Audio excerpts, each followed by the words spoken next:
In the quiet suburb of Maplewood, Illinois, where white picket fences lined every street and neighbors exchanged polite smiles over manicured lawns, lived the Allens, a couple who seemed to embody perfection.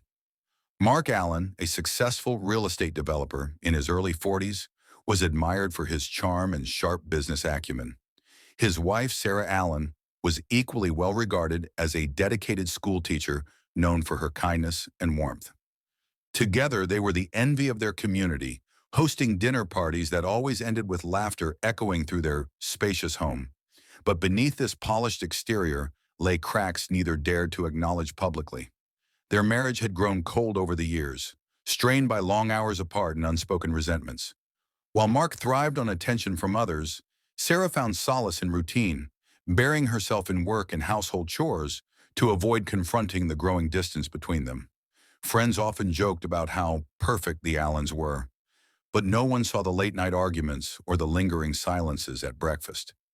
It all unraveled one fateful Friday evening when Sarah decided to surprise her husband after finishing grading papers earlier than expected.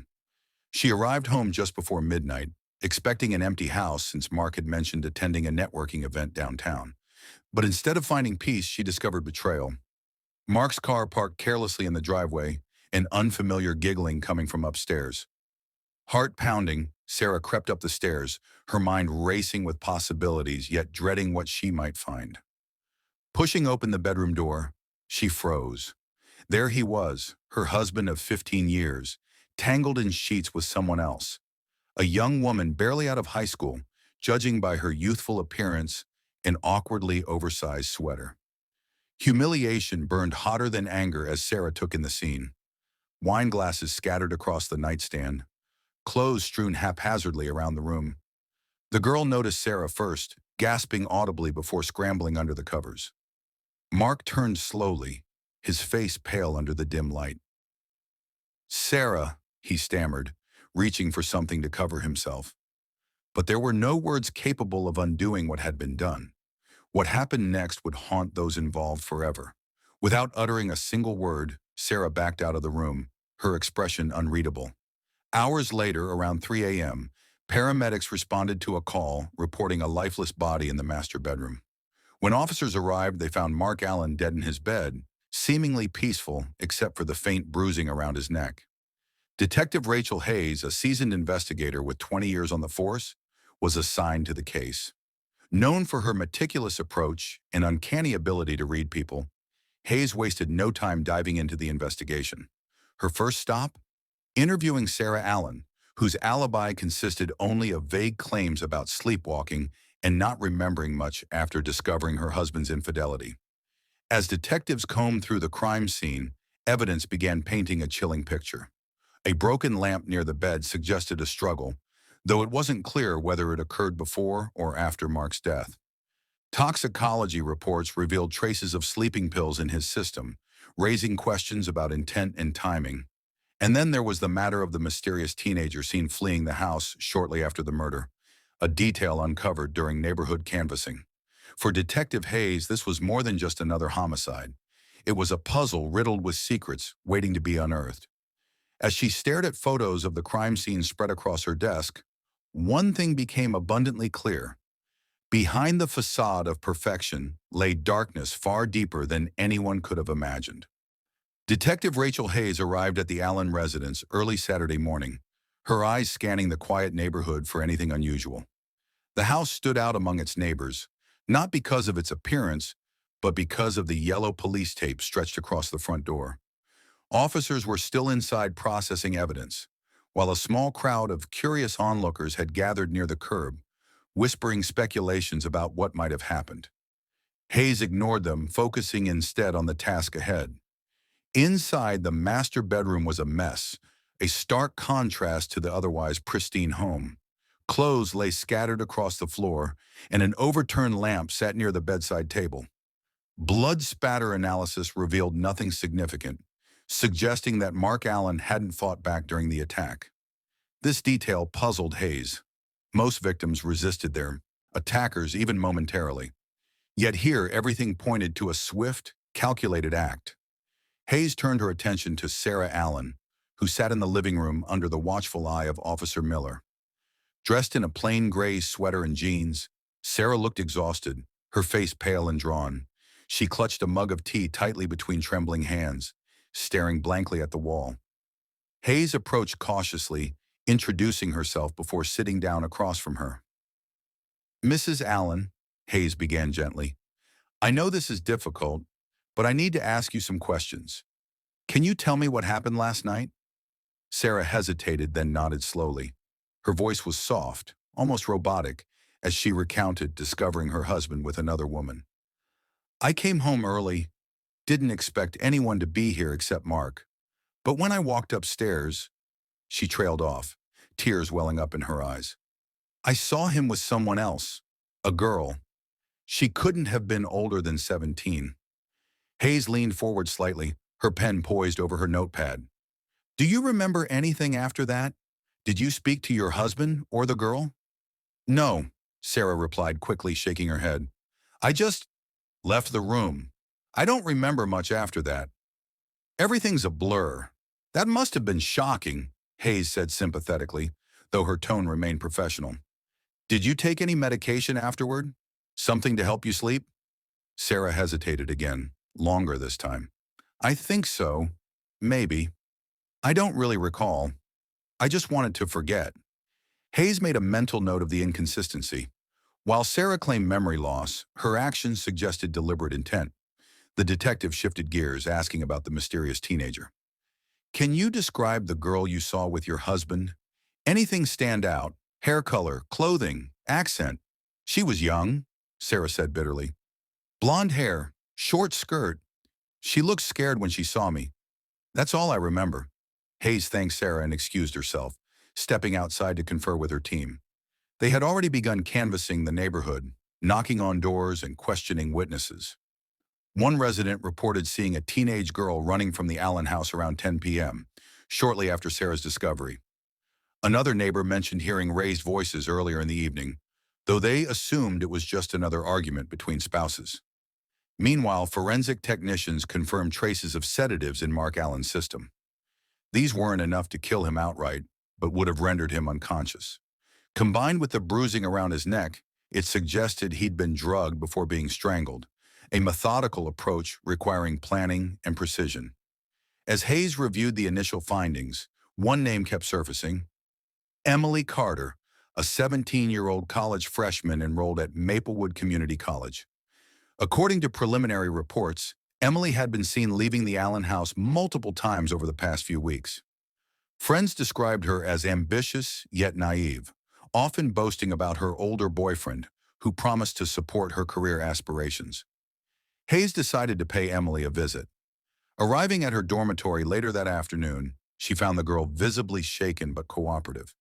Emily admitted to having an affair with Mark Allen, insisting she believed he was separated from his wife. "He told me they weren't together anymore," she sobbed. "I didn't know she still lived here." When pressed about the events leading up to the murder, Emily claimed Mark had invited her over for dinner, promising to discuss helping her secure an internship. Afterward, they went upstairs, where things escalated quickly. When Sarah unexpectedly returned home, Emily panicked and fled without looking back. Though Emily's account aligned with Sarah's version of events, Hayes couldn't shake the feeling that something was missing. Why would Sarah kill her husband immediately after catching him cheating? And why would she use such a calculated method rather than acting impulsively in the heat of the moment? Back at the station, Hayes pored over case files late into the night, piecing together fragments of information. As dawn broke over Maplewood, one thing became clear. Solving this case wouldn't just require unraveling lies. It would mean confronting truths too painful to face. By Monday morning, Detective Rachel Hayes had assembled a timeline of events surrounding Mark Allen's death. It was far from complete, but certain patterns were beginning to emerge. Patterns that hinted at secrets buried beneath years of deception. The more Hayes dug, the clearer it became that the Allens' marriage wasn't just troubled, it was fractured beyond repair. Her first stop that day was Maplewood High School, where Sarah Allen worked as an English teacher. Colleagues described her as dedicated and compassionate, though several noted a change in her demeanor over the past few months. "She seemed distracted lately," one coworker confided during a private interview. More withdrawn than usual. We thought maybe she was dealing with family issues.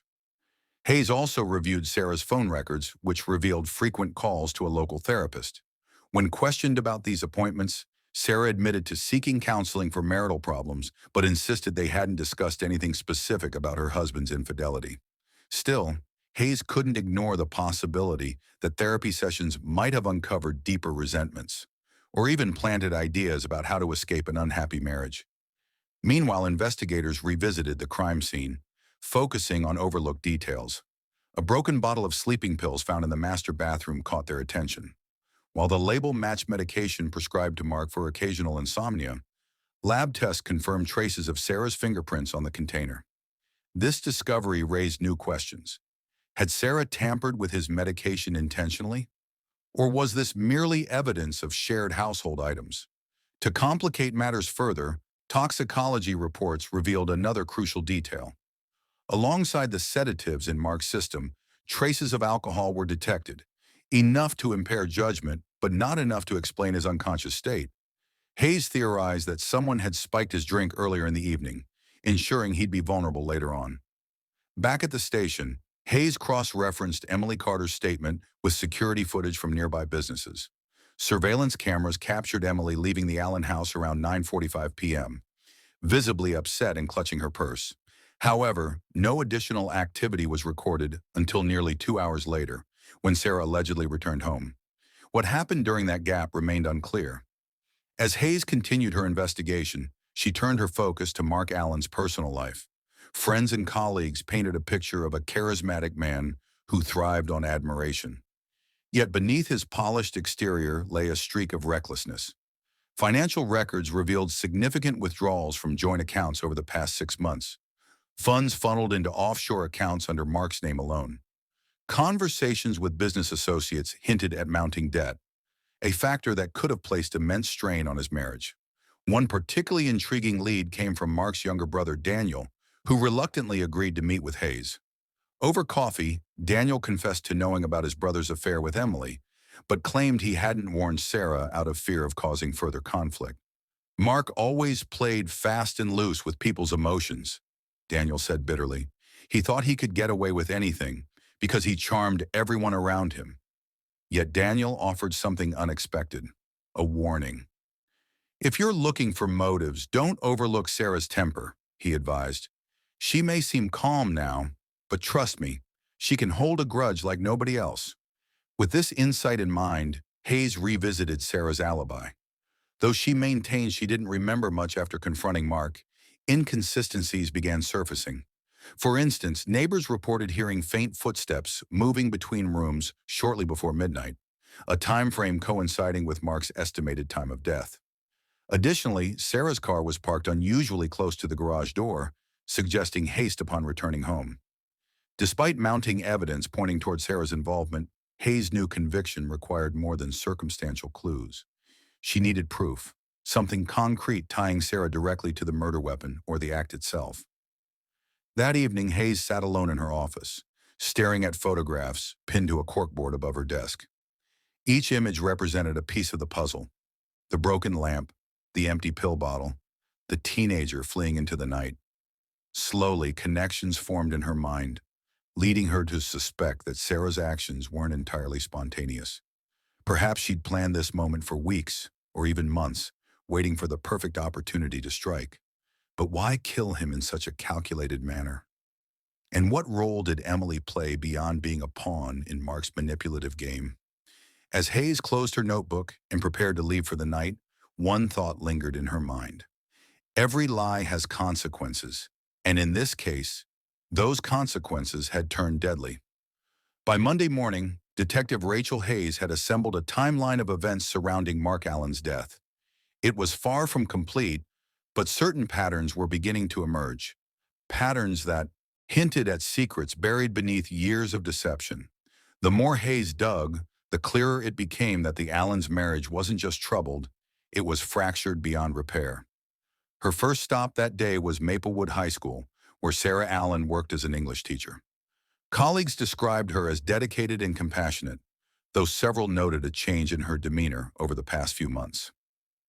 She seemed distracted lately, one coworker confided during a private interview. More withdrawn than usual. We thought maybe she was dealing with family issues. Hayes also reviewed Sarah's phone records, which revealed frequent calls to a local therapist. When questioned about these appointments, Sarah admitted to seeking counseling for marital problems, but insisted they hadn't discussed anything specific about her husband's infidelity. Still, Hayes couldn't ignore the possibility that therapy sessions might have uncovered deeper resentments or even planted ideas about how to escape an unhappy marriage. Meanwhile, investigators revisited the crime scene, focusing on overlooked details. A broken bottle of sleeping pills found in the master bathroom caught their attention. While the label matched medication prescribed to Mark for occasional insomnia, lab tests confirmed traces of Sarah's fingerprints on the container. This discovery raised new questions. Had Sarah tampered with his medication intentionally? Or was this merely evidence of shared household items? To complicate matters further, toxicology reports revealed another crucial detail. Alongside the sedatives in Mark's system, traces of alcohol were detected, enough to impair judgment but not enough to explain his unconscious state. Hayes theorized that someone had spiked his drink earlier in the evening, ensuring he'd be vulnerable later on. Back at the station, Hayes cross-referenced Emily Carter's statement with security footage from nearby businesses. Surveillance cameras captured Emily leaving the Allen house around 9:45 p.m., visibly upset and clutching her purse. However, no additional activity was recorded until nearly 2 hours later, when Sarah allegedly returned home. What happened during that gap remained unclear. As Hayes continued her investigation, she turned her focus to Mark Allen's personal life. Friends and colleagues painted a picture of a charismatic man who thrived on admiration. Yet beneath his polished exterior lay a streak of recklessness. Financial records revealed significant withdrawals from joint accounts over the past 6 months, funds funneled into offshore accounts under Mark's name alone. Conversations with business associates hinted at mounting debt, a factor that could have placed immense strain on his marriage. One particularly intriguing lead came from Mark's younger brother Daniel, who reluctantly agreed to meet with Hayes. Over coffee, Daniel confessed to knowing about his brother's affair with Emily, but claimed he hadn't warned Sarah out of fear of causing further conflict. Mark always played fast and loose with people's emotions, Daniel said bitterly. He thought he could get away with anything because he charmed everyone around him. Yet Daniel offered something unexpected, a warning. If you're looking for motives, don't overlook Sarah's temper, he advised. She may seem calm now, but trust me, she can hold a grudge like nobody else. With this insight in mind, Hayes revisited Sarah's alibi. Though she maintained she didn't remember much after confronting Mark, inconsistencies began surfacing. For instance, neighbors reported hearing faint footsteps moving between rooms shortly before midnight, a time frame coinciding with Mark's estimated time of death. Additionally, Sarah's car was parked unusually close to the garage door, suggesting haste upon returning home. Despite mounting evidence pointing toward Sarah's involvement, Hayes knew conviction required more than circumstantial clues. She needed proof, something concrete tying Sarah directly to the murder weapon or the act itself. That evening, Hayes sat alone in her office, staring at photographs pinned to a corkboard above her desk. Each image represented a piece of the puzzle: the broken lamp, the empty pill bottle, the teenager fleeing into the night. Slowly, connections formed in her mind, leading her to suspect that Sarah's actions weren't entirely spontaneous. Perhaps she'd planned this moment for weeks or even months, waiting for the perfect opportunity to strike. But why kill him in such a calculated manner? And what role did Emily play beyond being a pawn in Mark's manipulative game? As Hayes closed her notebook and prepared to leave for the night, one thought lingered in her mind. Every lie has consequences, and in this case, those consequences had turned deadly. Detective Rachel Hayes awoke Tuesday morning with a renewed sense of urgency. Something about the case gnawed at her, a subtle inconsistency she couldn't quite place. She dressed quickly, grabbed a cup of coffee from the station's break room, and headed straight to the Allen residence once again. This time, however, she wasn't there to interview Sarah. She was searching for answers hidden within the walls of their home. The house had been sealed off as part of the investigation, its pristine exterior masking the turmoil inside. Hayes walked through each room methodically, retracing the steps of both victim and suspect. In the kitchen, she noticed faint scuff marks on the floor near the trash can, evidence someone had moved it recently. Curious, she opened the lid and sifted through discarded items. Among crumpled receipts and empty food wrappers, she found what appeared to be torn fragments of paper. Carefully piecing them together, Hayes realized they formed part of a handwritten note. Though incomplete, the message hinted at desperation. "Mark, we need to talk. I know everything." There was no signature, but the handwriting matched samples taken from Sarah's personal documents during earlier searches. Was this a draft of a confrontation letter, or something else entirely? Her next stop was the master bedroom, where forensic technicians were still combing for overlooked evidence. On closer inspection, Hayes spotted tiny scratches on the wooden nightstand beside Mark's side of the bed. They seemed fresh, as though caused by something sharp dragging across the surface. Leaning down, she examined the area more closely and discovered a thin strand of fabric wedged into the groove. It was light blue, a color consistent with the sweater Emily Carter had been wearing the night of the murder. Hayes bagged the fiber as potential evidence, her mind racing with possibilities. Could Emily have returned to the house after fleeing earlier? If so, why? And how did her presence factor into Mark's death? To answer these questions, Hayes decided to delve deeper into Emily's background. A visit to Maplewood Community College revealed that Emily had struggled academically despite her ambitious goals. Her grades were mediocre, and faculty members described her as easily influenced by those around her. One professor mentioned overhearing Emily bragging about a wealthy benefactor who promised to help her secure internships, but when pressed for details, she clammed up. Financial records provided additional clarity. Investigators traced several large deposits into Emily's bank account over the past 3 months, all originating from untraceable sources. When confronted, Emily broke down, admitting Mark had given her money in exchange for companionship. "He said he loved me," she sobbed. "I thought he meant it." While Emily's confession painted her as a naive victim rather than an accomplice, Hayes remained skeptical. Teenagers often acted impulsively, especially under emotional duress. Could jealousy or anger have driven her back to the house that fateful night? Had she stumbled upon Sarah mid-attack? Or worse, participated in some way? Returning to the station, Hayes reviewed audio recordings of previous interviews, paying particular attention to Sarah's tone and phrasing. Though outwardly composed, subtle shifts in her voice betrayed underlying tension whenever certain topics arose, namely Mark's financial dealings and his relationship with Emily. Hayes suspected Sarah knew more than she let on, but lacked definitive proof tying her directly to the crime. That evening, Hayes received a call from Officer Miller, who reported finding surveillance footage from a gas station near the Allen residence. The timestamp showed Sarah filling up her car shortly before midnight, a detail contradicting her claim of arriving home earlier. While not conclusive, it suggested she may have taken longer than expected en route. As Hayes replayed the video frame by frame, another vehicle caught her eye, a silver sedan parked nearby, partially obscured by shadows.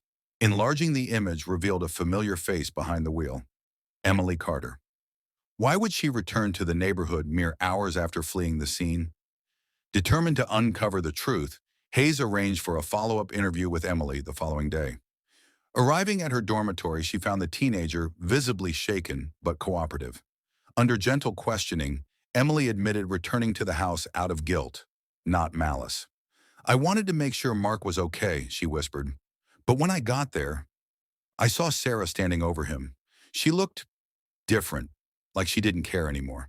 Though Emily's account corroborated key aspects of the timeline, Hayes couldn't ignore discrepancies in her story.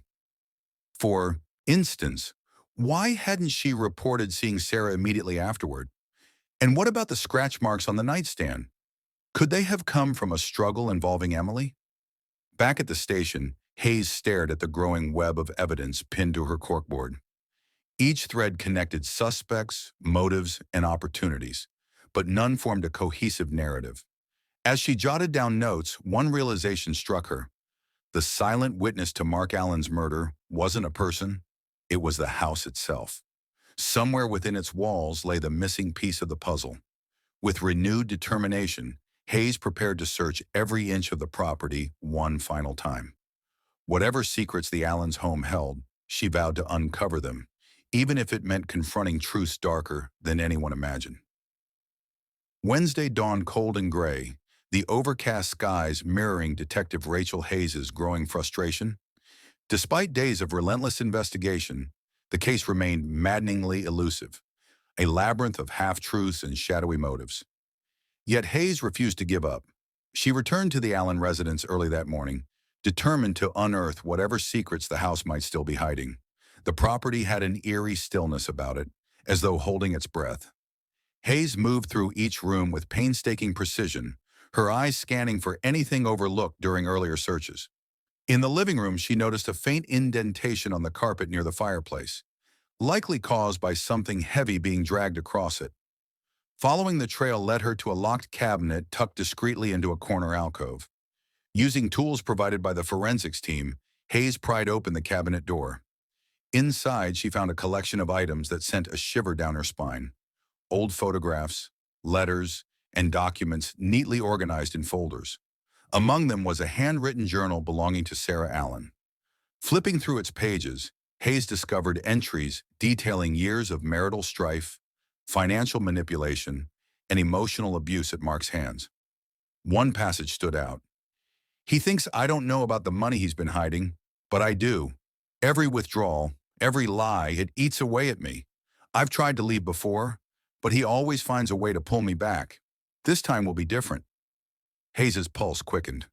Was this evidence of premeditation, or simply the musings of a deeply unhappy woman pushed to her limits? Further exploration revealed another hidden compartment beneath the bottom shelf of the cabinet. Inside lay a small wooden box containing two key pieces of evidence: a torn piece of fabric matching Emily Carter's sweater and a length of thin wire consistent with the bruising pattern found around Mark's neck. Though neither item definitively proved Sarah's guilt, they painted a damning picture when combined with other findings. As Hayes documented these discoveries, she couldn't shake the feeling that the house itself seemed alive, whispering secrets long buried within its walls. To test this theory, she decided to recreate the events leading up to Mark's death, using forensic data and witness statements. With permission from her superiors, she brought Sarah Allen back to the scene, hoping to observe her reactions firsthand. Sarah arrived reluctantly, her expression guarded as she stepped inside. Hayes guided her through the house, asking pointed questions along the way. When they reached the master bedroom, Sarah froze, her gaze darting toward the nightstand where the scratch marks had been found. "I don't remember much after catching him with that girl," she repeated stiffly, echoing earlier statements. But Hayes wasn't convinced. Pointing to the scuffed floorboards near the bed, she asked, "Why would you move the lamp if you weren't trying to hide something?" "I didn't," Sarah snapped, then quickly composed herself. "Maybe Mark knocked it over during their encounter." "And what about this?" Hayes held up the torn fabric fragment retrieved from the nightstand. "Does this look familiar?" Sarah's face went pale, but she said nothing. Instead, she turned away, visibly struggling to maintain composure. Later that afternoon, Hayes revisited Mark's financial records, searching for connections between his offshore accounts and recent transactions. What she uncovered shocked even her seasoned instincts. Several large transfers had been made to anonymous beneficiaries shortly before his death. One recipient matched the description of a private investigator hired by Sarah months earlier. Records indicated the PI had been tasked with gathering evidence of Mark's infidelity and financial misconduct. This revelation shifted the narrative dramatically. It suggested Sarah hadn't acted impulsively, but rather planned her revenge meticulously, using the private investigator's findings to build a case against her husband. But why go so far as to kill him? And did Emily play any role beyond being collateral damage? To answer these questions, Hayes arranged a final confrontation with Sarah at the station. Sitting across from her in the interrogation room, Hayes laid out the evidence piece by piece: the journal entries, the hidden wire, the financial transfers. For the first time, Sarah's calm facade cracked. "You think I wanted this?" she demanded, tears streaming down her face. "Do you have any idea what it's like living with someone who treats you like dirt? Who takes everything you've built together and throws it away for some child barely out of high school?" Her voice broke, raw emotions spilling forth. "I didn't mean to kill him. I just wanted him to feel what I felt. to understand how much he'd destroyed. But when I saw him lying there with her, I lost control. Though Sarah implied the murder was accidental, a result of escalating anger, Hayes knew better. The calculated use of sedatives, the deliberate placement of the wire, and the careful cleanup afterward all pointed to intent. Whether driven by rage or desperation, Sarah Allen had crossed a line she could never uncross. As the interrogation concluded, Hayes leaned back in her chair, watching Sarah slump forward in defeat. Justice would come, but it wouldn't bring closure. Not for a family torn apart by betrayal and bloodshed. Outside, rain began to fall, washing away the last remnants of autumn leaves scattered across Maplewood streets. Somewhere deep within the Allen house, the echoes of tragedy lingered, waiting for someone brave enough to listen. By Thursday afternoon, the pieces of the puzzle were finally falling into place. Detective Rachel Hayes sat in her office, surrounded by case files, photographs, and evidence bags. The weight of what she had uncovered pressed heavily on her shoulders, not just the facts of the crime, but the human cost behind them. Sarah Allen's confession during the interrogation had provided clarity, yet it also raised troubling questions about justice, forgiveness, and the limits of revenge. Sarah's admission painted a grim portrait of a marriage riddled with betrayal and manipulation. Mark Allen's charm masked a darker side, one characterized by greed, deceit, and emotional cruelty. For years, Sarah endured his infidelities and financial mismanagement, clinging to hope that things might improve. But as the betrayals mounted, so did her resentment. Hiring a private investigator marked the turning point, a decision born not out of weakness, but desperation. Armed with irrefutable proof of Mark's wrongdoing, Sarah believed she could reclaim control over her life. Yet something inside her snapped when she walked in on him with Emily Carter. Humiliation gave way to fury, and fury transformed into action. Using sedatives stolen from Mark's prescription stash, Sarah ensured he wouldn't resist.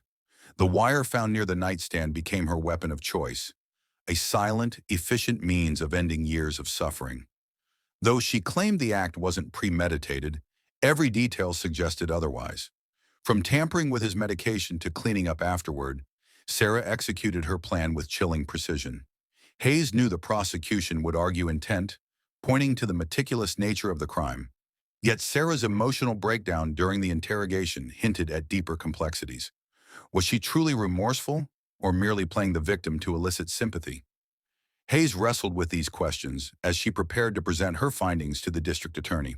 Before finalizing the report, Hayes decided to revisit one loose end: Emily Carter.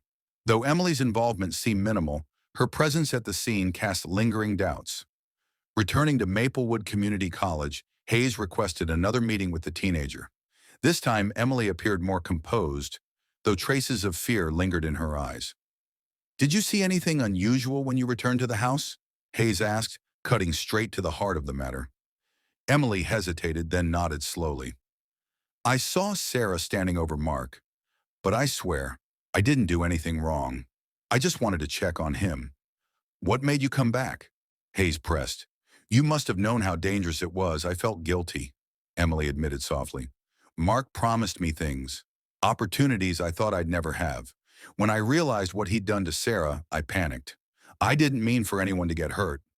Her words rang true, yet Hayes sensed an underlying hesitation. Digging deeper, she discovered that Emily had attempted to contact Mark multiple times after fleeing the house.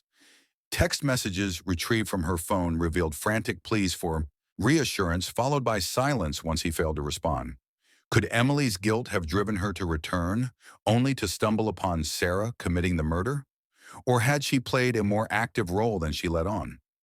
To resolve these uncertainties, Hayes cross-referenced Emily's timeline with forensic evidence. While no physical traces linked her directly to the crime, her reappearance added complexity to an already convoluted case. Ultimately, Hayes concluded that Emily's actions stemmed from naivety rather than malice, a tragic consequence of being manipulated by someone far older and more experienced. With all leads exhausted, Hayes finalized her investigation report, presenting a comprehensive overview to the district attorney's office. The prosecution team agreed to charge Sarah Allen with first-degree murder, citing overwhelming evidence of planning and execution. However, they acknowledged the potential for mitigating factors, namely years of abuse and betrayal, that might influence sentencing. As the legal proceedings began, Hayes took a moment to reflect on the broader implications of the case. In many ways, the Allens' story mirrored countless others. Marriages strained by secrets, relationships built on lies, and lives shattered by irreversible choices. What set this case apart was its stark reminder of humanity's capacity for both destruction and redemption. That evening, Hayes drove past the Allen residence one last time. The yellow police tape had been removed, leaving the house eerily quiet. Neighbors whispered behind closed doors, speculating about what had transpired within those walls. To them, the Allens had represented perfection, a facade now exposed as hollow and false. For Hayes, the case served as a sobering lesson. Beneath every polished surface lies untold pain. Justice may bring closure, but it cannot undo the scars left behind. The trial of Sarah Allen began on a crisp Monday morning in late November, drawing widespread attention from the residents of Maplewood. Courtroom spectators filled the benches, eager to witness the unraveling of a scandal that had rocked their quiet suburb. Reporters set up cameras outside the courthouse, capturing every entrance and exit, while neighbors whispered amongst themselves about the couple they once thought was perfect. Sarah appeared frail as she entered the courtroom, her face pale and drawn. She wore a simple black dress, her hands clasped tightly in her lap. Beside her sat her defense attorney, a seasoned lawyer known for his ability to sway juries with emotional appeals. Across the aisle, the prosecution team exuded confidence, armed with a mountain of evidence meticulously gathered by Detective Rachel Hayes. The proceedings opened with opening statements. The prosecutor painted Sarah as a calculating woman who used her husband's infidelity as justification for cold-blooded murder. This wasn't a crime of passion, he argued. It was premeditated, deliberate, and cruel, a betrayal not just of marriage vows but of human decency. In contrast, Sarah's defense attorney framed her actions as those of a desperate woman pushed to her limits. Years of abuse, emotional, financial, and psychological, culminated in one tragic night, he told the jury. Sarah Allen is not a monster. She is a victim of circumstances beyond her control. Over the next several days, witnesses took the stand, each adding layers to the complex narrative. Emily Carter testified via video link, her voice trembling as she recounted her relationship with Mark Allen. He made me believe I mattered, she said, tears streaming down her face. But when I saw what he'd done to Sarah, I realized how wrong it all was. Detective Hayes provided detailed testimony, walking the jury through the investigation step by step. From the hidden journal entries to the wire found near the nightstand, she presented a compelling case for Sarah's guilt. Yet she also acknowledged the years of suffering Sarah endured, leaving room for the jury to grapple with moral ambiguity. Forensic experts corroborated Hayes's findings, explaining how sedatives rendered Mark unconscious before the fatal strangulation occurred. Financial analysts traced the offshore accounts back to Mark's attempts to secure a future without Sarah, further illustrating his disregard for their shared life. As the defense called its final witnesses, Sarah herself took the stand. Her testimony was raw and unfiltered, revealing the depth of her anguish. I never wanted to hurt anyone, she said, her voice breaking.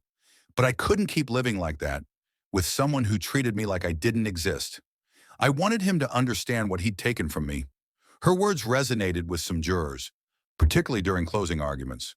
The defense implored the jury to consider leniency, emphasizing Sarah's history of abuse and lack of prior criminal behavior. This isn't about excusing murder, the attorney concluded. It's about understanding why it happened and recognizing that even good people can make terrible mistakes. The prosecution countered by reminding the jury of the law's impartiality. No matter the circumstances, taking a life is a grave offense, the prosecutor asserted. Justice demands accountability, not excuses. After 3 tense days of deliberation, the jury returned with a verdict: guilty of second-degree murder. While acknowledging Sarah's motives, they rejected claims of diminished responsibility, ruling that her actions were intentional rather than spontaneous. Sentencing followed swiftly, with the judge imposing a 20-year prison term, eligible for parole after 15 years. Outside the courthouse, reactions were mixed. Some viewed the sentence as fair, balancing punishment with compassion. Others believed Sarah deserved harsher consequences, citing the irreversibility of her crime.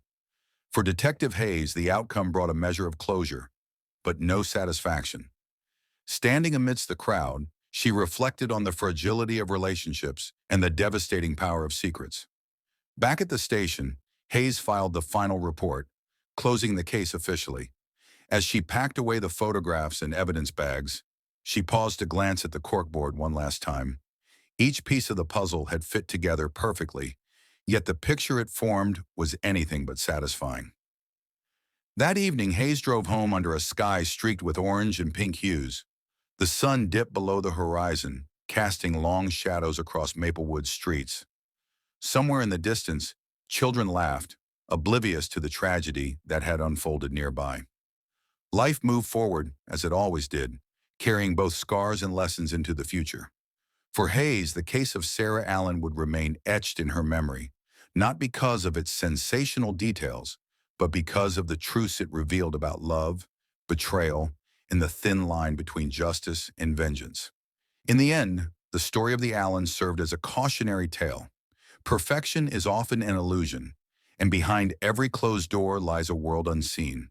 And so, the echoes of that fateful night faded into silence, leaving only questions unanswered and lives forever changed.